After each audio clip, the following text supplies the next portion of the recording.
6 দফা দাবিতে দেশের বিভিন্ন জায়গায় পলিটেকনিক ইনস্টিটিউটের শিক্ষার্থীদের শাটডাউন কর্মসূচি চলছে। নরসিংদী সরকারি পলিটেকনিক ইনস্টিটিউটের শিক্ষার্থীরা দুপুর থেকে অধ্যক্ষের কক্ষ সহ বিভিন্ন কক্ষে ও প্রধান ফটকে তালা ঝুলিয়ে কর্মসূচি পালন শুরু করে। এর আগে সকাল থেকে ক্যাম্পাসে আলোচনা সভা ও বিভিন্ন স্লোগান দিতে থাকে বিভিন্ন পলিটেকনিক প্রতিষ্ঠান সহ নরসিংদী পলিটেকনিক ইনস্টিটিউটের শিক্ষার্থীরা। এদিকে দাবি বাস্তবায়নে ব্রাহ্মণবাড়িয়া পলিটেকনিক ইনস্টিটিউটের শিক্ষার্থীরা সকাল থেকে ক্যাম্পাস চত্বরে অবস্থান নিয়ে বিক্ষোভ শুরু করে। এই সময় প্রতিবাদ সমাবেশ ও বিক্ষোভ করতে থাকে তারা।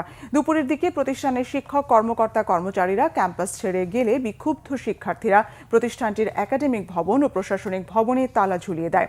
দাবি আদায় না হওয়া পর্যন্ত কর্মসূচি অব্যাহত রাখার ঘোষণা আন্দোলনরত শিক্ষার্থীদের। এদিকে সকালে রাজশাহী পলিটেকনিক ইনস্টিটিউটের শিক্ষার্থীরা দাবি আদায়ে শাটডাউন কর্মসূচিতে ক্যাম্পাসে জড়ো হয়। পরে বিক্ষোভ মিছিল নিয়ে ক্যাম্পাস ঘুরে প্রশাসনিক ভবনের সামনে অবস্থান নিয়ে বিক্ষোভ করতে থাকে তারা।